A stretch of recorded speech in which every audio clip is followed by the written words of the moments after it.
السلام علیکم ورحمۃ اللہ وبرکاتہ۔ الحمد للہ حمدا وعلیکم کثیرا طیبا مبارکا فی، اللہم صلی وسلم علی نبینا محمد وعلی آلہ وصحبہ وسلم تسلیما کثیرا۔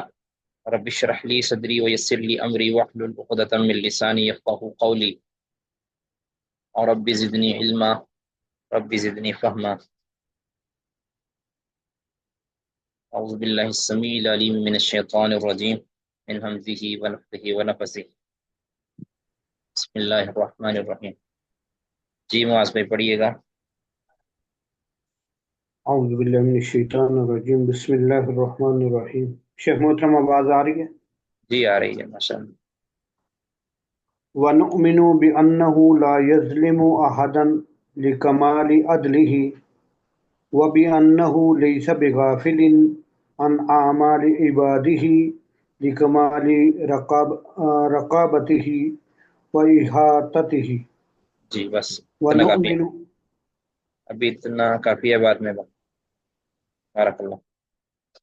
اب پیچھے ہم نے پہلے پڑھا ہے نا کہ وَنُؤْمِنُ بِأَنَّهُ لَا تَأْخُذُهُ سِنَةٌ وَلَا نَوْمٌ لِكَمَالِ حَيَاتِهِ، یہ اللہ تعالیٰ کی اور اس طرح پیچھے پڑھا ہے وَنُؤْمِنُ بِأَنَّ اللَّهَ لَا مِثْلَ لَهُ لِكَمَالِ صِفَاتِهِ، یہ سے کہتے ہیں صفات نافیہ،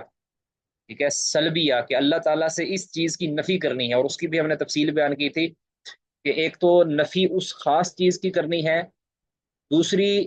نفی کے اندر یعنی تین چیزیں ہوتی ہیں نا، ایک تو ہے کہ جس چیز کی نفی کی گئی ہے اس کی ہم نے نفی کر دینی ہے، دوسرا ہے کہ صفات جو بندے اور اللہ کے درمیان مشترک ہیں ان میں بھی غیر اللہ سے کمال کی نفی کرنی ہے، یعنی اللہ تعالیٰ سے نفی کرنی ہے کہ اللہ کے اس کمال میں کوئی شریک نہیں ہے، اس کی نفی کرنی ہے۔ اور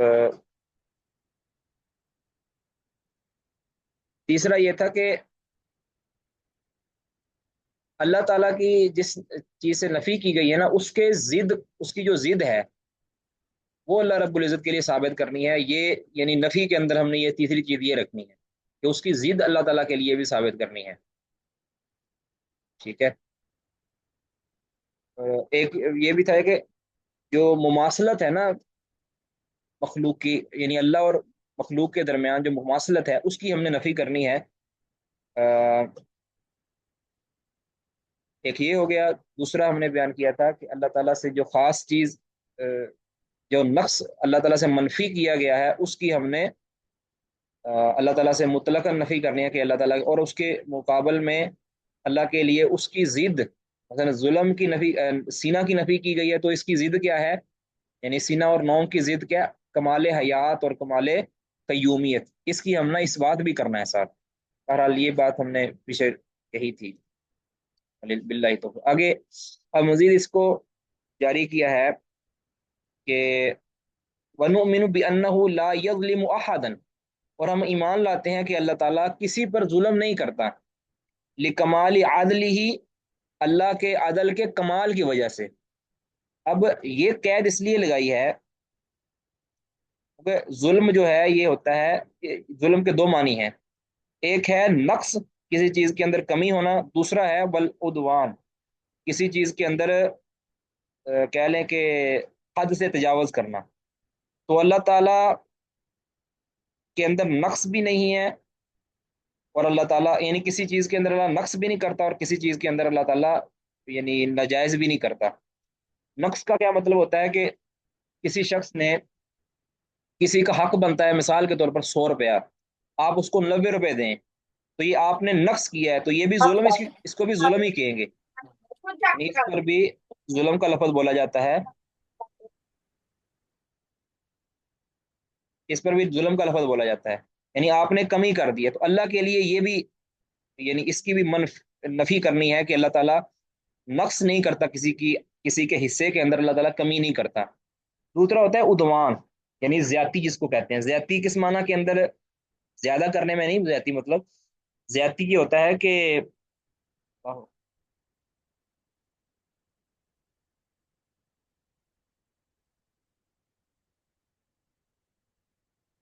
زیادتی ہوتا ہے کسی کا، یعنی کسی کا حق آپ جو ہے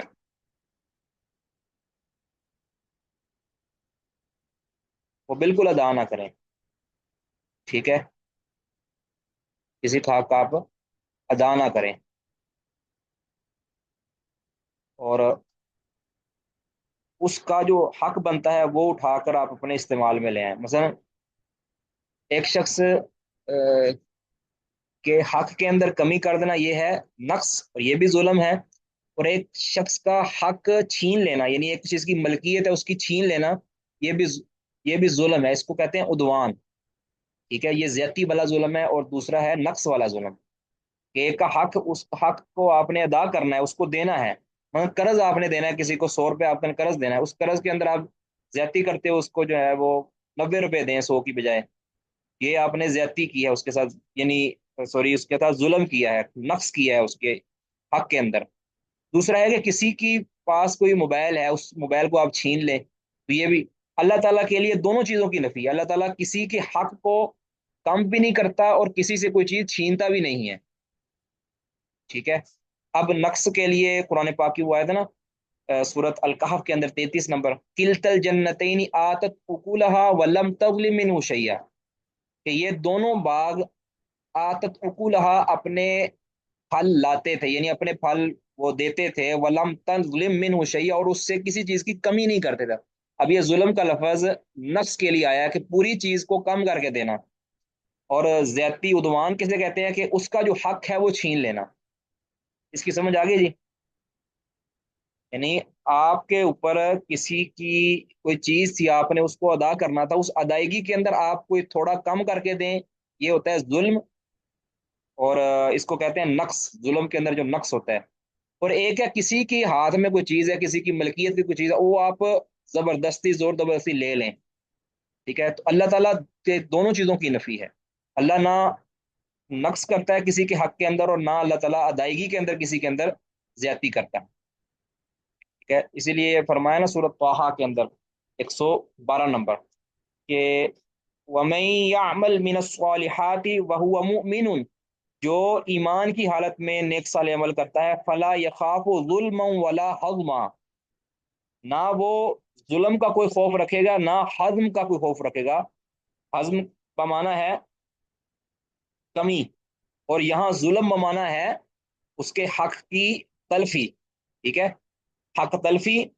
اور حق کے اندر کمی، اس کو کسی چیز کا خوف نہیں ہوگا، ٹھیک ہے۔ تو کیوں؟ اللہ تعالیٰ کمال عدل ہے۔ اب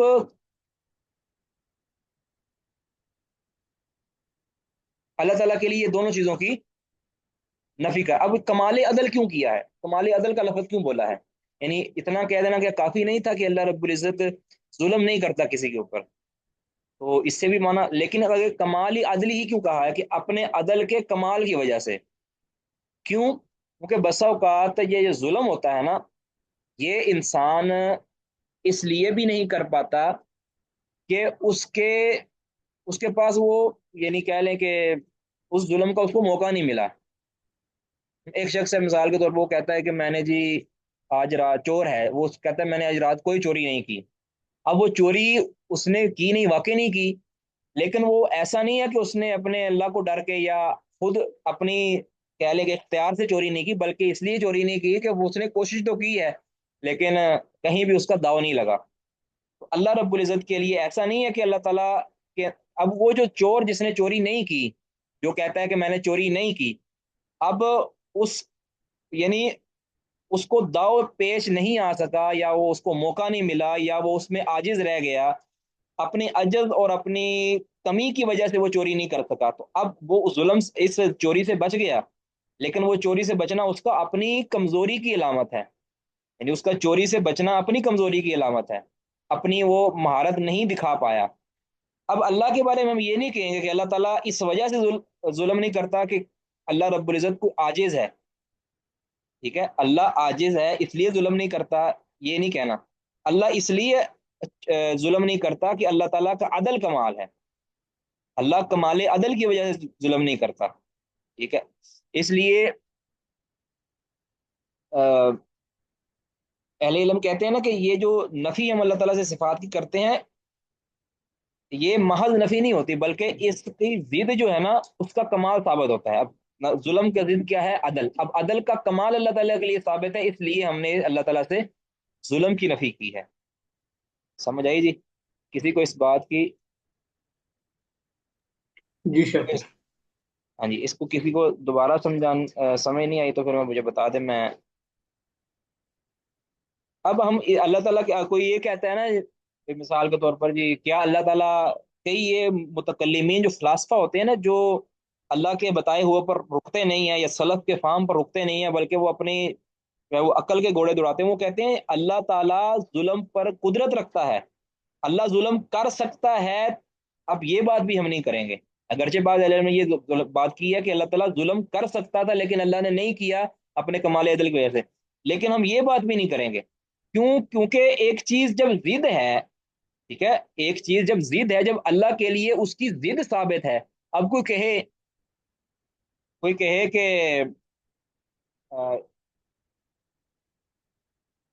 یعنی ایک شخص کہے کہ میرا بھائی آ، کالا نہیں ہے. اب وہ گورا ہے نا، اس کا مطلب کیا ہے کہ اس کے لیے گورا ہونا ثابت ہے، اس لیے وہ کالا نہیں ہے. یہ دنیا کی مثال دے رہا ہوں نا لوگوں کی، اللہ تعالیٰ کے لیے تو اللہ مثال کا محتاج نہیں، لیکن جب مجبور کر دیا جائے نا متکلمین کی طرف سے، پھر اہل سنہ مجبوری کے عالم کے اندر جو ہے نا وہ اس طرح کی مثالیں دیتے ہیں سمجھانے کے لیے. حالانکہ یہ بھی کوئی طریقہ سائغ نہیں ہے، درست نہیں ہے. سلف اس بارے میں بالکل جو ہے نا وہ سلف کا جو طریقہ کار ہے، لیکن چونکہ لوگوں کے ذہنوں کے اندر اس طرح کی چیزیں ڈال دی جاتی ہیں تو پھر ان کو مثال سے سمجھانا پڑتا ہے. اب ایک چیز خود جو ضد ہو، اب ضد کی نفی اس وجہ سے کرنا کہ اللہ تعالیٰ اس پر قدرت بھی رکھتا ہے، اب وہ کیسے کہہ سکتے ہیں کہ اللہ تعالیٰ ظلم پر قدرت تو رکھتا ہے؟ اللہ تعالیٰ ظلم پر قدرت رکھتا ہے، اللہ تعالیٰ ظلم کر سکتا ہے، تو لیکن اللہ تعالیٰ ظلم کرتا نہیں ہے. اب یہ بات کہنا بھی درست نہیں ہے کہ اللہ تعالیٰ، پھر اسی طرح اللہ یہ کہنا کہ اللہ تعالیٰ جھوٹ بول سکتا ہے، جیسا کہ بعض ظالموں نے لکھا ہے کہ اللہ تعالیٰ جھوٹ بولنے پر قدرت رکھتا ہے لیکن اللہ تعالیٰ بولتا نہیں ہے. تو یہ باتیں کرنے والی نہیں ہے. اللہ تعالیٰ کے لیے جب کمال صدق ثابت ہے کہ اللہ تعالیٰ سچ، کیونکہ اب جھوٹ بولنا یہ، یعنی جھوٹ بولنا یہ کمال صدق کی نفی ہے. تو اللہ تعالیٰ کے لیے جب متضاد ثابت ہے، کمال کے ساتھ ثابت ہے، تو پھر اس کی مطلقاً نفی کرنی ہے. اب اس طرف جانا ہی نہیں ہے کہ اللہ تعالیٰ اس پر قدرت رکھتا ہے کہ نہیں رکھتا. ٹھیک ہے یہ نا، جس طرح بعض متکلمین نے کہا نا کہ، یعنی متکلمین یعنی یہ جو ہوتے ہیں زنادقہ ہوتے ہیں، انہوں نے کسی سے پوچھا کہ یہ بتاؤ کہ ایک بہت بڑا پتھر ہے، ایک بہت بڑا پتھر ہے، کیا اتنا بڑا کوئی پتھر اللہ تعالیٰ بنا سکتا ہے کہ جس کو اللہ خود نہ اٹھا سکے؟ یہ دیکھیں سوال چیک کریں ذرا. یہ ہوتا ہے نقصان اللہ کے احکام اور اللہ کی بتائی ہوئی بات پر سر تسلیم خام نہ کرنے کا. یعنی متکلمین نے یہ سارے راستے کھولے ہیں نا. کیا کہا کہ کیا کوئی اللہ ایسا پتھر بنانے پر قدرت رکھتا ہے کہ جس کو وہ خود نہ اٹھا سکے؟ اب ان میں سے کوئی ایک بات بھی اگر کوئی ہم نے کر دی نا، دونوں صورتوں کے اندر ہمارا عقیدہ خراب ہو جائے گا. اگر ہم یہ کہیں کہ اللہ تعالیٰ قدرت نہیں رکھتا تو پھر تو اللہ تعالیٰ کا قادر مطلق ہونا کی نفی ہو گئی کہ اللہ تعالیٰ ایسا پتھر نہیں بنا سکتا کہ جس کو خود نہ اٹھا سکے. اگر ہم یہ کہیں کہ اللہ تعالیٰ ایسا پتھر بنا سکتا ہے کہ جس کو خود نہ اٹھا سکے تو پھر تو اللہ تعالیٰ کی عجز ثابت ہوگی، اللہ تعالیٰ کی کمزوری ثابت ہوگی. ٹھیک ہے، تو یہ جو باتیں ہیں یہ اسی وجہ سے پیدا ہوئی ہیں کہ ہم نے خالق کو مخلوق کے پیمانے میں رکھ کے تولا ہے. ٹھیک ہے، جب ایک چیز کی ضد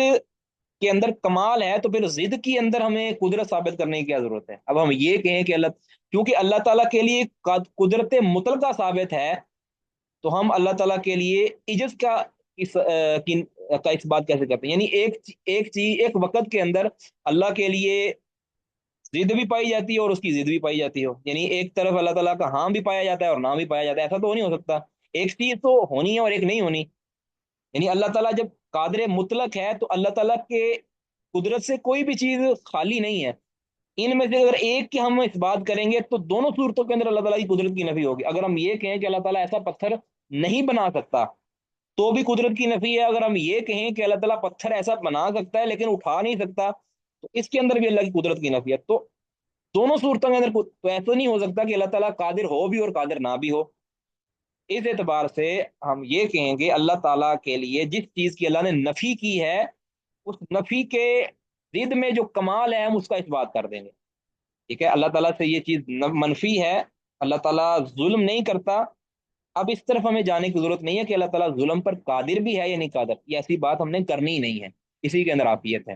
ہاں اللہ تعالیٰ ظلم نہیں کرتا اپنے کمال عدل کی وجہ سے، اپنی عزت کی وجہ سے نہیں. جس طرح کہ ایک چور چوری نہیں کر پایا اپنے عزت کی وجہ سے، اب وہ یہ نہیں کہ اب وہ چور تو نہیں ہے، رات کو اس نے چوری نہیں کی، لیکن وہ اس وجہ سے چوری نہیں کی، اس کی ایمانداری کی وجہ سے اس نے چوری نہیں کی چھوڑی، اس نے چوری اس لیے نہیں کی کہ وہ چوری نہیں کر پایا، تو موقع نہیں بنا. ٹھیک ہے، ایک شخص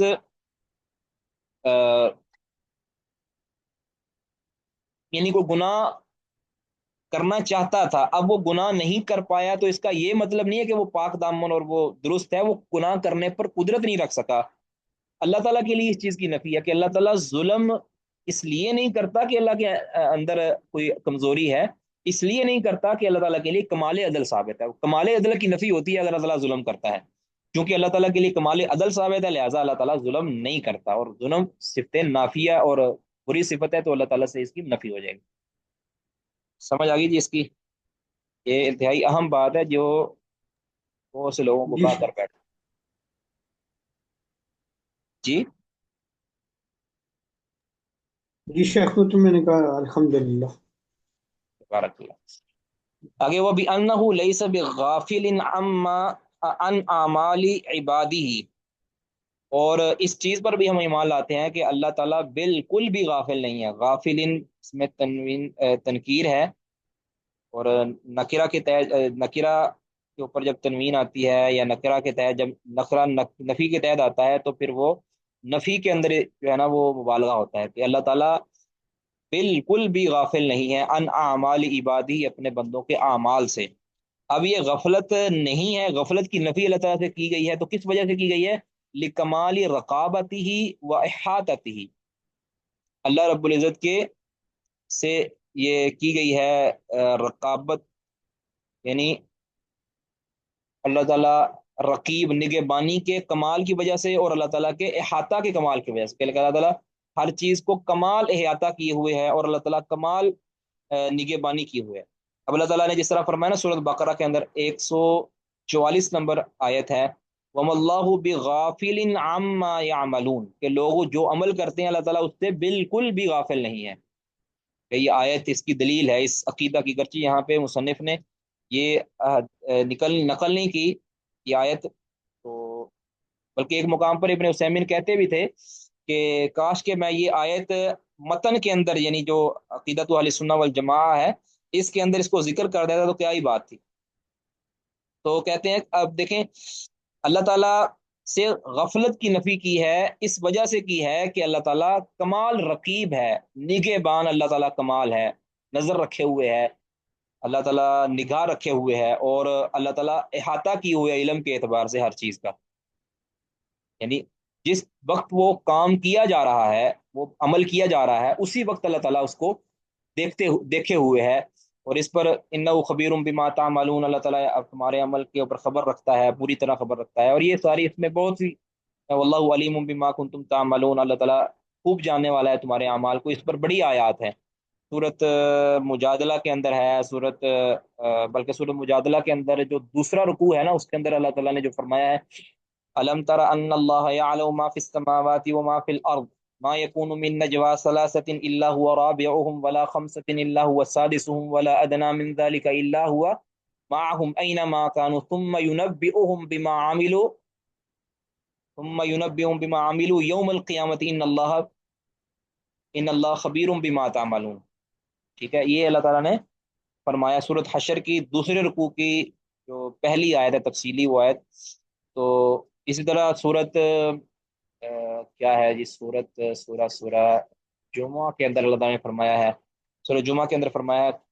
قل ان الموت الذي تفرون منه فانه ملاقيكم ثم تردون الى عالم الغیب والشہادہ، یعنی جو تم عمل کرتے ہو، اور ثم تردون الى عالم الغیب والشہادہ، پھر تمہیں لٹایا جائے گا غیب اور حاضر کو جاننے والے کی طرف،